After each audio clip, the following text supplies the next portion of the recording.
Perfecto. Vale. ¿Estás lista? Sí, yo no os veo solo a dos, pero me veis a mí, ¿no? Es que Más o cuando tú menos. presentas, efectivamente no ves. No. Y nosotros vemos tampoco dos o tres, pero vemos tu presentación. Pues ya está, que es lo importante. Bien. Estamos muy ilusionados, muy agradecidos de que te tomes esta noche para enseñarnos unas cuantas cosas. Y nada más, adelante. Bueno, yo estoy encantada de poner mi granito de arena en ese proyecto tan bonito de Selton Academy y además hacerlo así, que parece casi no sé, hablando desde Pamplona, en fin. Bueno, yo había preparado una sesión muy breve porque sé que estáis a final de curso y no hay que abusar, hay que hacer la filosofía amable y no dar la tabarra con ella. Así que va a ser una cosa breve que voy a dejar abierta porque me han sugerido quizá dentro de unos meses o cuando comience el curso cerrar esto un poco. Bien. Efectivamente, ese es el plan. Pues este planteamiento lo voy a hacer desde un desarrollo, ya digo, muy breve, de lo que son las dimensiones de la libertad humana, que tiene mucho que ver con el proyecto educativo, con todo lo que es la formación y la educación de las personas. Y claro, un educador se plantea siempre este misterio de la libertad al que me encuentro, porque siempre lo tenemos enfrente, siempre estamos educando personas libres y eso es un desafío enorme. Pues cuando te encuentras enfrente de esto, dices, en realidad, ¿cómo aparece la libertad? ¿Cómo comparece la libertad? Y la libertad comparece cuando se compara al hombre con el animal. Al hacer esa comparación aparece una cuestión que los filósofos la enunciamos de una manera muy escueta, quizá demasiado escueta, y es esta idea, que el animal es solo naturaleza. ¿Qué le pasa al animal? El animal o bien sobrevive desde su biología o bien desaparece. Eso le ha ocurrido a todas las especies animales que han desaparecido, han tenido retos de supervivencia, nuevos retos pues en el ecosistema, cambios climáticos y no han sido capaces de responder desde su naturaleza corporalmente y son especies que han desaparecido. Es decir, elaboran respuestas biológicas a los retos ambientales o climatológicos. Pero en el caso del ser humano, no es que tenga problemas para responder biológicamente a nuevos retos ambientales, es que es incapaz de responder así a ningún reto, ni nuevo ni viejo.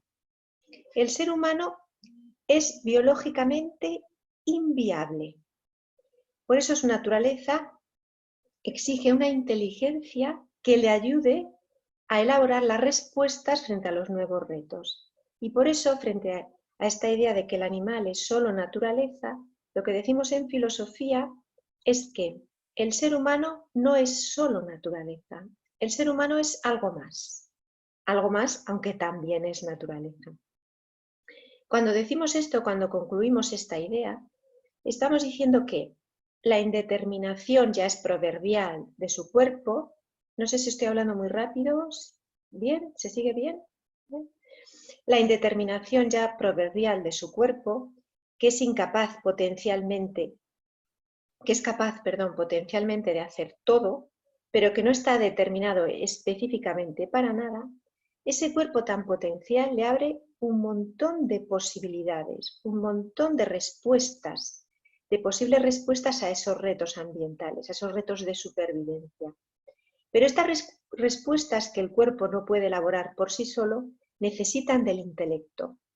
Es decir, el ser humano es capaz de elaborar esas respuestas porque con su mano es capaz de construir instrumentos, no tengo aquí ninguno, con su mano construye instrumentos, con su cuerpo construye instrumentos que le ayudan a dar respuestas a esos retos ambientales. Todo eso significa la escueta frase, el ser humano no es solo naturaleza.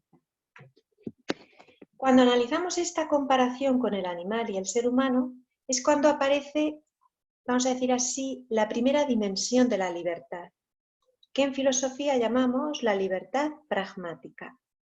¿Qué es la libertad pragmática?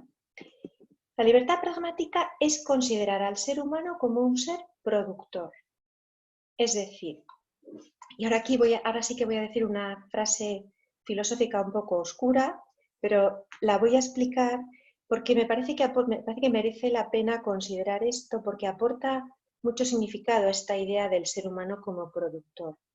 Ser productor significa que los seres humanos convierten todos los fines en medios. ¿Qué quiere esto decir? Pues lo mismo, en comparación con el animal tiene fines y solo fines. Su naturaleza le ofrece fines, por ejemplo, comer, por ejemplo, reproducirse, por ejemplo, alimentar a las crías, por ejemplo, descansar. Cumple esos fines y se agota en esos fines, porque es solo naturaleza.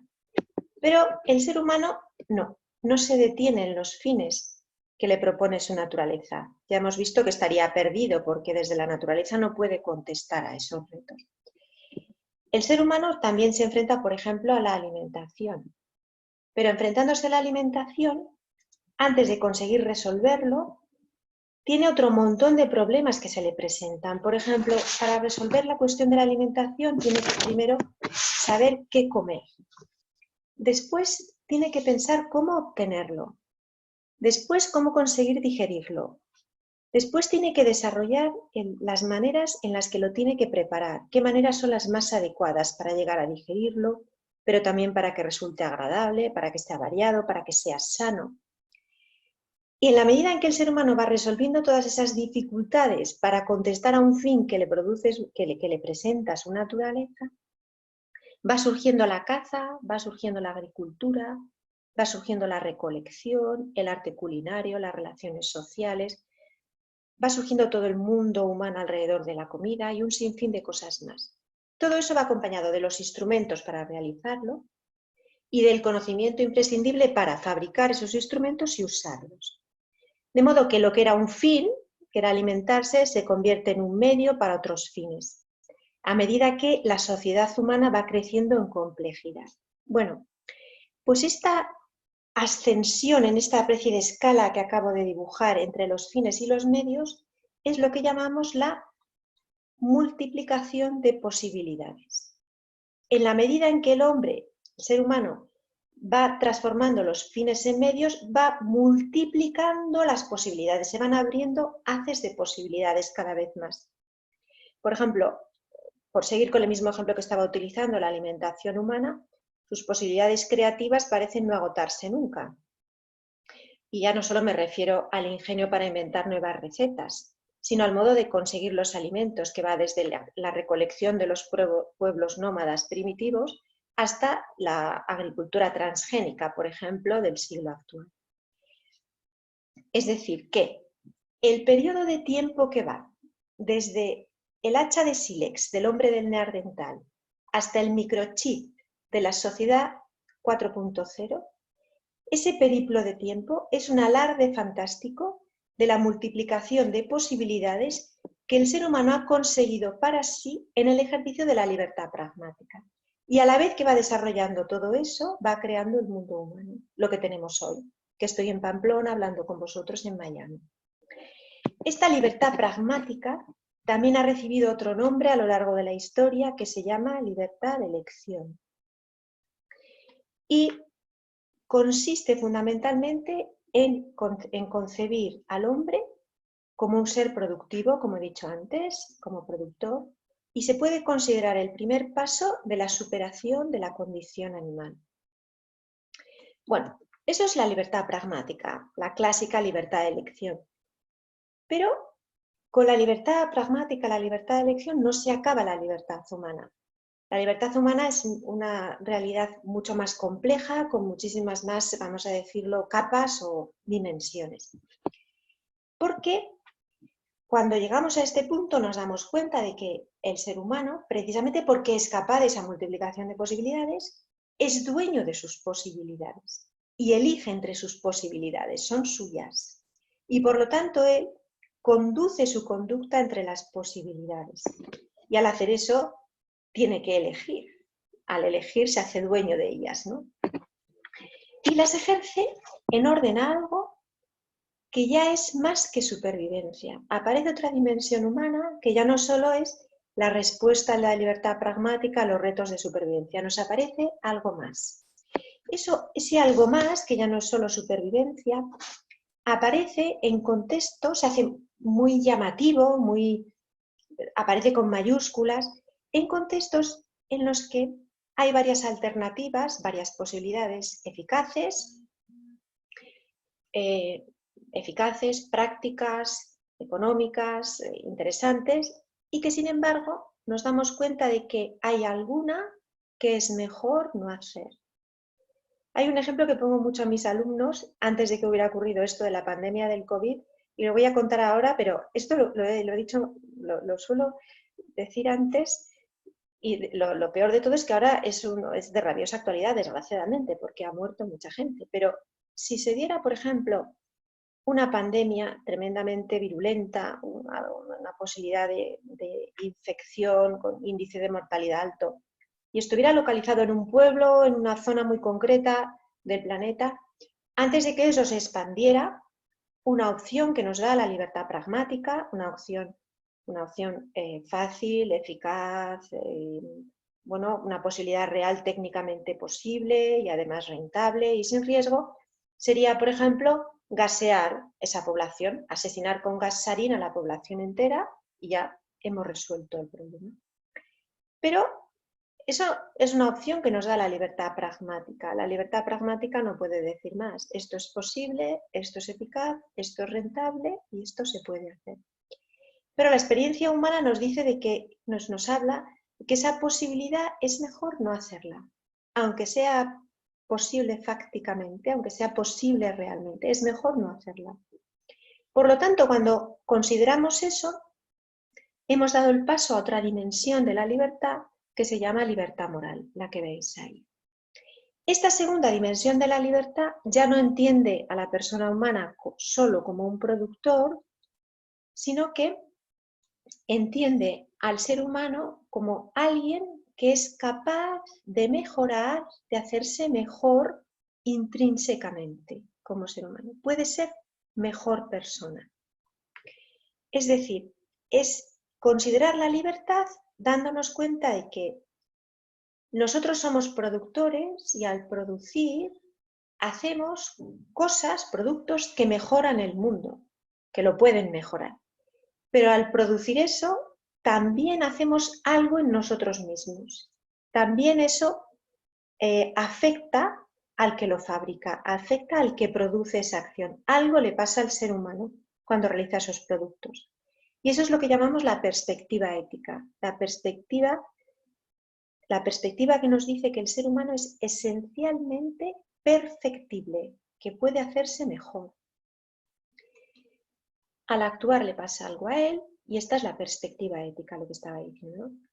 Cuando la persona humana actúa bien, desde este punto de vista ético o moral, no es que produzca cosas, sino que él se hace mejor intrínsecamente, mejora sus capacidades de actuación. Y eso ya no es un producto que ofrecemos al mundo, sino que es una mejora que de algún modo cultivamos en nosotros mismos. Aquí lo interesante de esta cuestión es subrayar que la perfectibilidad humana tiene un papel directivo respecto de la productividad. Porque el hombre, la persona humana, es dueño de sus productos. Y esos productos tienen tal dominio, un dominio tal de sus productos, que eso le afecta a él mismo, para mejor o para peor. Claro, en estas realidades humanas que acabo de analizar, la libertad pragmática, la libertad moral, si os dais cuenta que corren paralelas o están de algún modo entrelazadas, estas dos dimensiones humanas nos hablan de dos maneras de entender a la persona humana, dos básicas. Las dos maneras de entender a la persona humana podrían ser estas. Se puede considerar al ser humano de dos maneras. O bien, solo como un ser que produce, esa es la libertad pragmática, sin considerar la libertad moral. Pero también podemos considerar al ser humano como un ser que puede hacerse mejor, que es perfeccionable, y esa es la libertad moral que incluye a su vez a la libertad pragmática. Claro, esto tiene unas claves en educación fortísimas, es una llamada al educador, porque según como yo considero a la persona humana, así será la educación que demos, la formación y en general cómo orientemos sí, la educación de las generaciones jóvenes. Si al ser humano lo considero solo productor, le enseño solo recursos.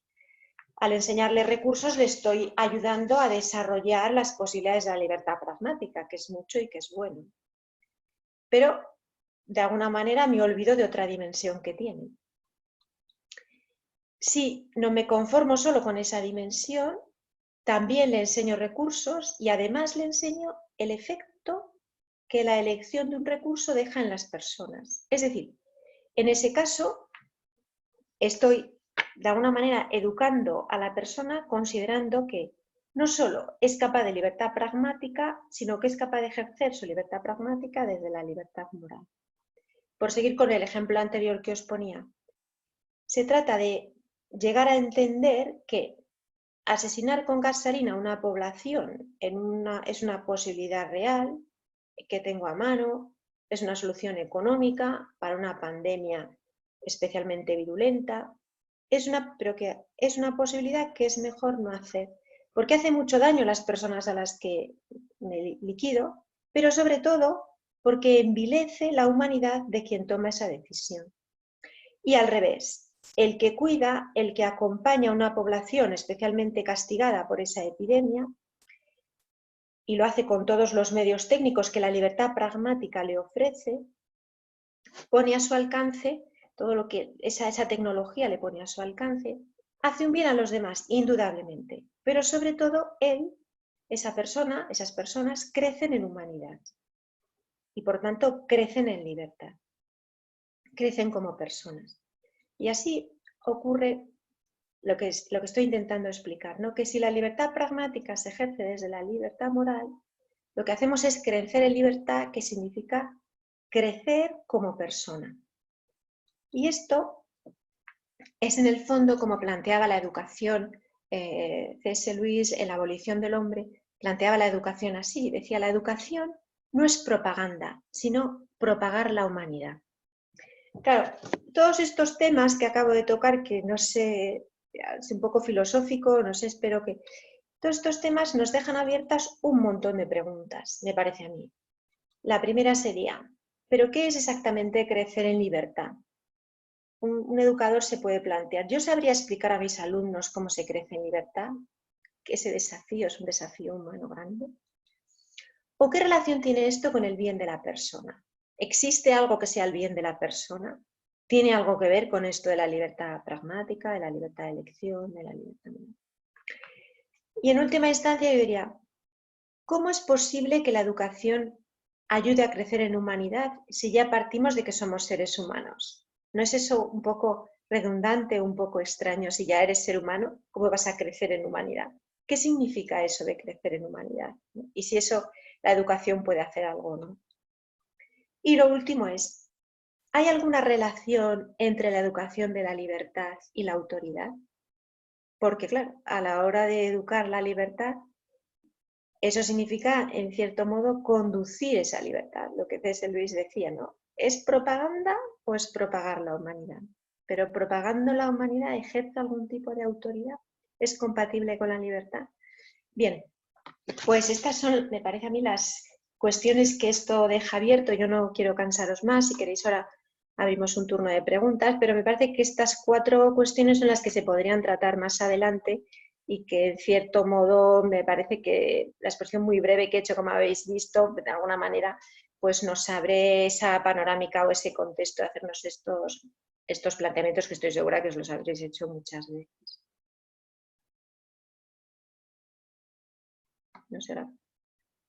Si queréis hacer preguntas voy a quitarla. Si lo quitas, así vemos todo. Esto, la bibliografía, sí. Bueno, he utilizado bastantes ideas de Leonardo Pollock en Persona y Libertad. Y luego, si queréis leer algo, pongo aquí 2 capítulos de un libro. En este libro yo he escrito estos 2 capítulos. Sobre todo el primero trata bastante más ampliamente muchas de las cuestiones que he tocado aquí. Y luego el otro es más bien el perfil de un educador, desde un punto de vista también de la ética de la excelencia, ¿no? O sea, lo toco desde ahí. Bueno, eso es la bibliografía.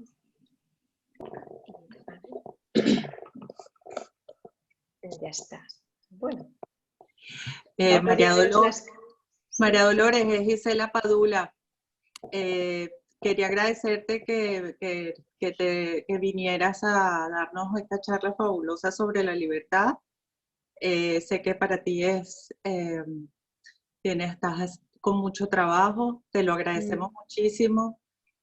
Nosotros todos aquí, todos los profesores, estamos trabajando duro para lograr ese fin que tú nos has ahora diagramado y nos has hecho pensar. Hemos tenido mucho tiempo ahorita como profesores para poder hacerlo y verlo, sobre todo más personalmente, con todos los retos que hemos tenido. Y es un grupo fabuloso, espero que algún día puedas venir en persona a conocernos, pero te agradezco que nos ayudes y que la Universidad de Navarra nos esté dando tanto apoyo en este proyecto que tenemos, que es un proyecto de vida, más que es educación y vida. Sí, desde luego. Gisela, encantada de saludarte y de conocerte a ti y a todos. Y bueno, yo también estoy encantada de que me hayáis invitado, porque para un profesor de universidad poder aportar directamente a educadores que están en primera línea, pues también hace ilusión, ¿no? Bueno, es verdad que nosotros formamos maestros y formamos pedagogos, pero bueno, poder llegar hasta vosotros y transmitir algo así en directo, la verdad es que también es una oportunidad bonita para un profesor de universidad. Yo estoy encantada de colaborar un granito de arena, pero bueno, algo a este proyecto tan bonito que tenéis. Bueno, nada, ahora le dejo la palabra a los profesores que aprovechen este momento. Muy bien, sí. Pues yo también, María Dolores, que ya conversamos el otro día, soy María. Sí, María, ¿cómo estás? Muy bien, muchísimas gracias, gracias por esa como que nos dejaste así como dicen allá, el dulcecito en la boca, porque, oye, eso de que el doctor Polo nos lo trajiste, pero más accesible y como que lo trajiste a la mesa de conversación y de verdad, qué bonito pensar que hasta filosóficamente, o sea, queremos llegar hasta de verdad lo más profundo de nuestra labor como educadores y filosóficamente entender de dónde parte todo este deseo de ayudar a nuestros chicos y de aportar algo, o sea que de verdad en cuanto a profundidad no va a quedar. O sea que muchísimas gracias, qué ilusión y eso, yo creo como que planteaste un proyecto hacia futuro de llevarnos esas preguntas planteadas al final y darle vueltas nosotros mismos a eso, a la verdadera razón de ser de lo que hacemos. Entonces, muchísimas gracias. Yo le voy a estar dando vueltas. Espero que no se convierta en insomnio. Pero... No, seguro que no. Bueno, no pero sé. Ahí voy a estar pensándolo. Muchísimas gracias. Bueno, a vosotros por el interés y el escuchar a estas horas, una jornada laboral después de casi a final de curso, pero bueno.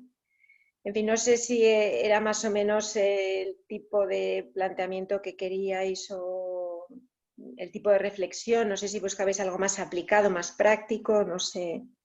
En fin. Bueno, es que yo creo que es el marco teórico a esa fundamental pregunta de que queremos que ellos, claro, ayudarles a aprender a elegir bien, a usar su libertad fundamental, pero está unido a nuestra misión de guiarles. Entonces, autoridad, libertad a veces parecen contrapuestas y encontrar la fórmula. O sea que esto es como el material para llegar a cosas verdaderamente muy prácticas, pero es que yo creo que era el mismo doctor Polo que decía, no hay nada más práctico que tener una buena teoría.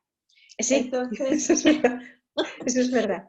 Entonces, por ahí vamos en Shelton dándole vueltas hasta filosóficamente a todo lo que hacemos. Entonces, muchísimas gracias. Una pregunta, quiero saber, María Dolores, si me puedes dar tu email, que quiero mandarte algo relacionado con la libertad. Sí, mdconesa@unaf.es. mdconesa@ UNAF, acabado en v, unaf.es, Universidad de Navarra.es. Es que mi Solabarrieta es una apasionada de la libertad, ¿verdad? ¿Ah, sí? Sí. Ah, pues sí, mándame lo que... Sí. Lo con que muy buena razón. Todos somos, pero ella con historia detrás. O sea que... Sí. Sí. Si me das tiempo, te cuento una anécdota cortita. Por supuesto. Que ocurrió además un 20 de mayo, lo tengo muy reciente. Yo viví en Cuba en dictadura desde que nací y sin libertad. Y entonces uno de mis primos se fue de Cuba cuando yo tendría unos 12 años y nos volvimos a encontrar aquí cuando ya yo tenía 30. Y hace unos añitos me dice, oye, es que nunca se me olvida el día que le hiciste eso a la maestra, que le contestaste esto y esto, en la clase de 4º grado. Yo lo miro y le dije, yo nunca, eso no pasó, yo no me acuerdo. Y él me dice, ¿cómo no te vas a acordar? Y me hace una historia de lo que pasó en la clase y de verdad que no me acordaba para nada y le dije, esa no fui yo, pero me voy para mi casa y poco a poco me viene toda la anécdota a la cabeza, que es esta. La maestra, en Cuba ustedes saben que los libros están cambiados, la historia ellos la cuentan a su manera y si uno no dice lo que el maestro dijo que había que decir, tú suspendes el examen. Ya.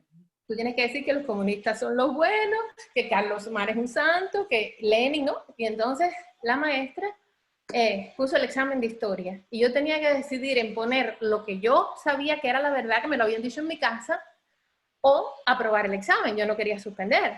Entonces fue un conflicto ahí. Yo dije, no, yo tengo que poner lo que la maestra dijo, que yo me lo había aprendido de memoria, y yo lo puse. Entonces cuando van a dar las notas, la maestra dice, María Victoria, examen de historia, 100 puntos. Me dice, la felicito porque usted ha demostrado que es muy inteligente. Y ahí cuando mi primo me recuerda que yo le dije, no maestra, no es que yo sea muy inteligente, es que yo sé mentir muy bien. Que la clase se quedó y yo caí en pánico porque el padre de un compañero mío de la clase estaba preso porque él era testigo de Jehová y los testigos de Jehová en Cuba sí. Las otras religiones nos hacían la vida imposible, pero ellos los llevaban a la cárcel directamente por haber enseñado a sus hijos. Entonces, la maestra me dijo, tú sabes que a tu papá lo pueden poner preso por las respuestas que tú diste. Entonces yo caí en un pánico total y parece que mi mente borró eso de una manera que cuando mi primo me lo contó con lujo de detalles. Te pusiste de pie, dijiste eso, la clase entera se quedó, ¡ah! ¿Qué va a pasar ahora? Y yo le decía que esa no había sido yo. Fue muchas horas después que me di permiso para desbloquear. Eso es lo que hace vivir en un lugar donde no haya libertad. Por eso yo trato de enseñarles tanto a mis alumnos sobre la libertad. Ahora, lo más importante es no perder nunca la libertad interior. Y eso que tú me estás diciendo, tú mantenías tu libertad interior, que eso es lo que te hace ser persona. Aunque por fuera te la ofusquen, lo importante es enseñarles a mantener su libertad interior. Y esa es justo la lección ¿no? La lección de la anécdota que estás diciendo. Es muy interesante eso. Sí.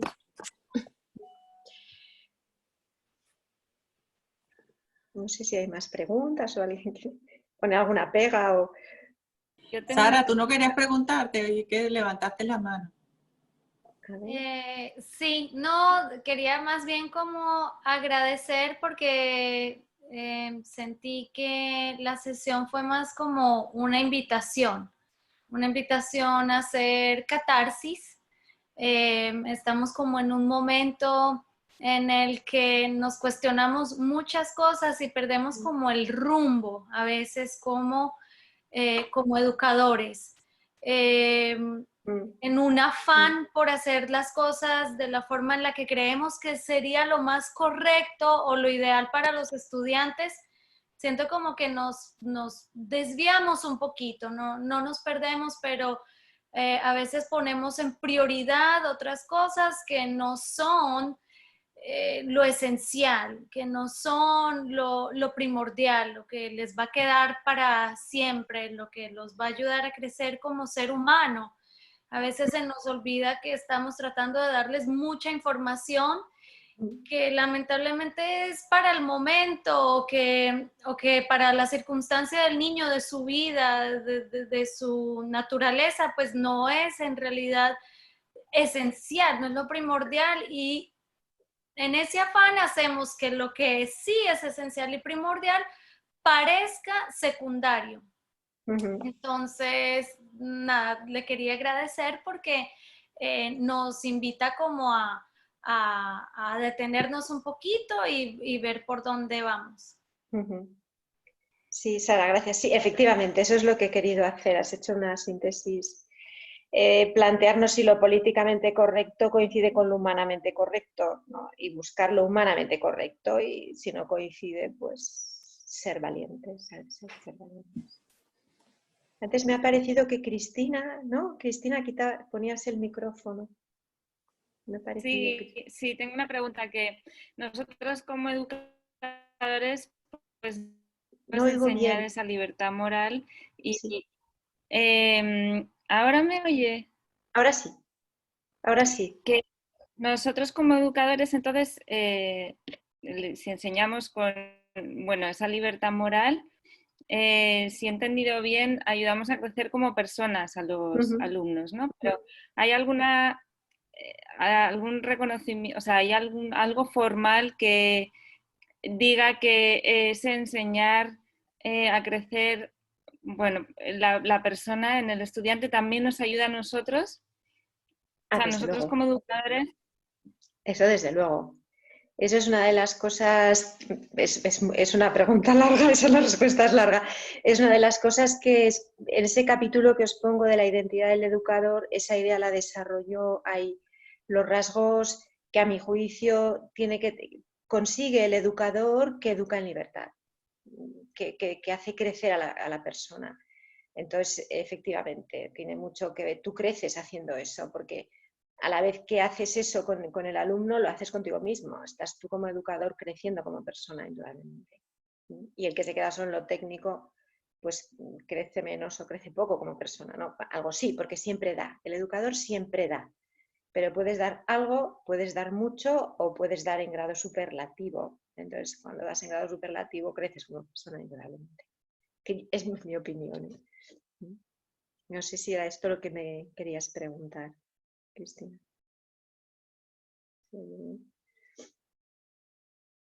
No sé si hay alguna pregunta más o de Victoria. Creo que tenemos tiempo para, sí, 2 preguntas más y ya te dejamos porque tendrás que irte a dormir allí, ¿no? Sí, aquellas tardes. Pues a ver, yo creo que Mariana, tu alumna, te quería preguntar algo. A ver, Mariana, no la veo. Sí, aquí Sí, estoy. sí. Aquí está, Bueno, sí, sí. primero, gracias. Me hace muchísima ilusión recibirle aquí en el mundo laboral también. Mariana. Me encanta. Y con todo este tema de la libertad, quería preguntarle que cómo formamos también en libertad, porque cuando nosotros no estemos, ustedes como padres, yo como profesora, cuando él esté solo, que él mismo elija el bien, sin que estemos ahí, esto. Claro, sí, ese es el tema, ¿no? Pero en realidad uno de los aspectos fundamentales es el testimonio, que además ahora está tan de moda, que bueno, el buen educador que enseña en libertad va por delante. Por eso la educación es un compromiso personal desde el principio hasta el final. Hay quien la vive como, decimos aquí en España, como si fuera un empleado, pero hay quien la vive como compromiso existencial y entonces eso es testimonial. Entonces, el bien fundamentalmente se enseña yendo por delante. Entonces, ¿qué ocurre? Que lo haces atractivo o que de alguna manera, lo que decían los clásicos medievales, decían, el bien es difusivo de sí, pero es difusivo a través de testimonios, si no. En estilo seco, estilo teórico, se puede explicar lo que es, pero eso no atrae. Atrae la persona, que es buena. Claro. Esa es la manera. Gracias. Nada. Quería pedirte que, entendí que vamos a tener más conferencias contigo, ¿no? Una, por lo menos. Hoy es para... Pedirte que por favor tocaras el miedo a la libertad. Cuando yo me leí ese libro de Eric Fromm, reconocí muchos de mis miedos y yo veo que la gente que vive aquí en el mundo libre le tiene muchísimo miedo a la libertad. Nosotros los que estamos en dictadura, los que estuvimos. Sí, se tiene pánico a que la libertad se gaste. Efectivamente, tienes pánico a gastarla, entonces no te comprometes. Eso es verdad, es un pánico escénico que hay en el mundo occidental. Y al final de no usarla se te anquilosa y eres esclavo de tu propia libertad, de una especie de espejo de lo que es la libertad, ¿no? Eso es verdad. Maya. Quería ir de la idea que decía, de lo que preguntó Mariana y de lo que dijiste tú, María Dolores. Sí. Eso de ser testimonio.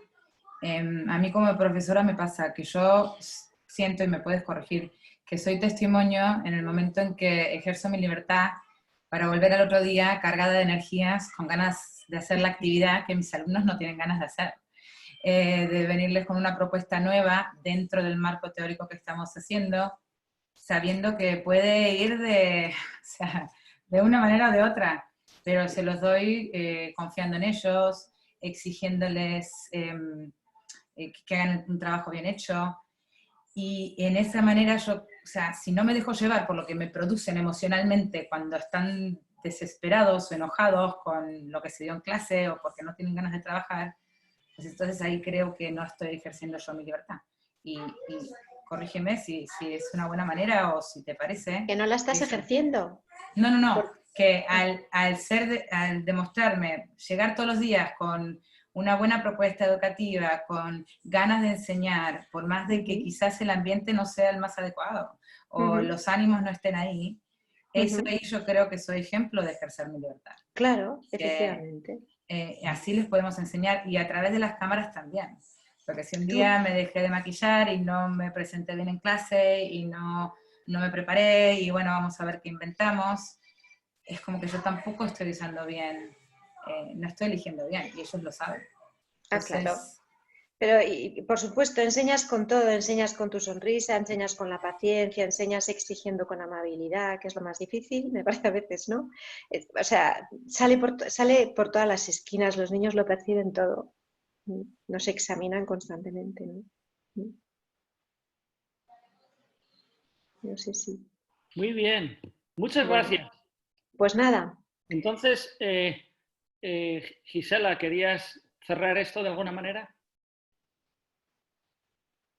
Estás en mute, espera que te... Solo una pregunta rápida. El otro día estaba observando una clase nosotros tenemos clases también que se llaman Life Prep, y la están haciendo unos muchachos jóvenes con los de séptimo y octavo, y para aprender y para ver cómo era, estaba observando una. Era una clase muy bien estructurada sobre la paciencia, y le era muy difícil a la persona que estaba dando la charla traer a los muchachos, porque no son sus muchachos siempre, a que contribuyeran. Entonces, en ese momento, si tú estuvieses en esa posición y estás pensando, tengo que educar en libertad, pero no siento motivación y lo que siento es un poquito de frustración, ¿qué frase te dirías como educadora para poder alentarte en el momento que estás, que estás dando la clase? No sé qué frase diría, pero a veces hay que dejar pasar esa oportunidad y buscar la oportunidad mejor más adelante. No siempre se puede conseguir. No sé si te he entendido muy bien, que perdió la paciencia el profesor, ¿no? Que no perdió la paciencia, sino que no podía, no lograba que los muchachos estuviesen animados con su clase. Con su clase. Cansados. Entonces es un momento en donde tú ¿cómo dices, cómo manejas tu momento como educador, que donde ves que lo que está sucediendo no está funcionando?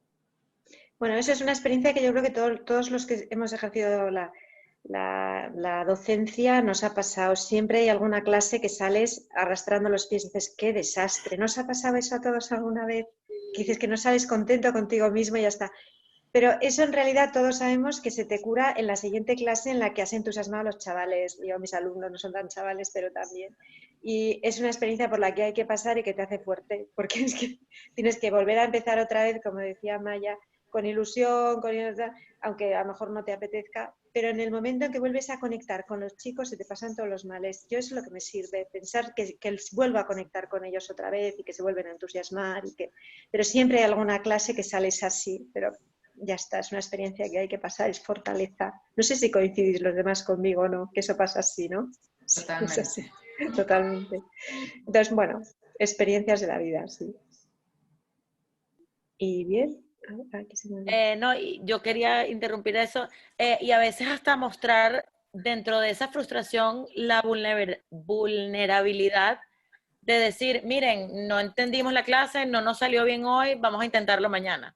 De esa manera también les enseñas a ellos que en la vida las cosas no siempre van bien y que siempre vamos a tener una nueva oportunidad de hacer algo. Entonces, de cierta manera, como que drenas la frustración por ahí, pero puedes buscar un momento de educar de cierta forma. Y hacerlos a ellos también, a veces que se comprometan con eso, decir, oye, tenéis que ayudarme a que esto salga bien la próxima vez, ¿no? A veces les sirve cuando te ven que dices, bueno, pues no. Bueno, yo lo digo porque me pasó, no muy reciente, pero me pasó con mis 3 hijas porque soy mamá de 3, y un día me ataqué y dije, no pude más, y de enfrente de ellas me puse a llorar, y todas me dijeron, ¿qué pasó, mamá? ¿Qué pasó? Es que me siento como la peor mamá del mundo, siento que no lo hice bien, y todas como que actuaron, no mami, yo te ayudo en esto, no mami, no sé qué. Entonces eso también es importante para los hijos y para los alumnos, ver que nosotros no somos gente de hierro, o sea, no somos superhéroes porque lo somos, pero que los superhéroes también tienen sus malos momentos. Sí, que somos personas de carne y hueso como todo el mundo. Si no, seríamos un testimonio inalcanzable y no. Exacto, exacto, irreal. Irreal, esto es. Muy bien. Bueno, pues si no hay más preguntas, ¿lo dejamos aquí? Pero, María Dolores, has visto qué pedazo de profesorado tenemos aquí, ¿eh? Ya veo. Además, interesado y participativo. Nos quedan 5 días de clase. Madre mía, estáis a punto de acabar. Hasta el último momento aquí, filosofando contigo a tope, ¿eh? Desde luego, eso sí que tiene mérito, porque la filosofía no siempre se admite bien, ¿eh? O sea que... No, pero de la manera en que lo has presentado es un proyecto muy bonito y muy atractivo. Sí, es un tema, que nos dejas hoy con estas inquietudes y lo ideal, ya hablaremos tú y yo, sería pues en un momento dado, a final de agosto, principios de septiembre, lo retomamos todo y le ponemos un lazo. Eso, muy bien. Estupendo. Que ahora estaremos descansados y será más asequible. Y nosotros estaremos empezando el curso y todas estas ideas ayudan mucho a ver el big picture Muy bien. Y saber a dónde vamos y lo que queremos. Poco a poco cambiar en los alumnos del colegio y en sus familias y en la comunidad. Exactamente. Muy bien. Pues, dime. No voy a decir nada. Digo que muy bien, estupendo, lo retomamos, vamos hablando para eso. Sí, septiembre, finales de agosto, muy bien. Gracias. Perfecto. Y contar a todos los profesores, que se me ha olvidado al principio, que esto sigue siendo como parte de la colaboración que hay entre la Fundación de Shelton y la Universidad de Navarra, entre otros. Y esa colaboración será lo que nos hará que María Dolores vuelva con nosotros. Y le invitas ese día a Mariana a tu casa y la saludamos. Muy bien. Porque ya estará aquí Mariana. ¿Cuándo vienes, Mariana? En teoría en septiembre. Ay, a ver. Entonces igual todavía no está. Ya veremos, a ver, depende cuándo sea esto. A ver, bueno, cómo se puede. Está la cosa complicada, sí. Bueno. Muy bien. Bueno, pues nada, un placer y que acabéis muy bien el curso. Adiós. Muchas gracias. Adiós. Gracias María Dolores. Gracias. Adiós. Adiós. Gracias. Thank you. Mr. Mata, can I ask you a question? Yes. Yes. The meeting is over, right? The meeting is over, correcto. Okay. Bye, guys. I'm just gonna ask Mr. Mata. Queremos hablar. I was wondering about 8th grade graduation. Yes, we are all wondering. So Good. Give us one more day. All right. We are waiting to hear from the city. They contact today. We have to submit something and get an answer, hopefully by tomorrow. So. Okay. All right then. Thank you, Mr. Mata. Thank you, everybody. Bye. Bye, gracias. Bye. Bye.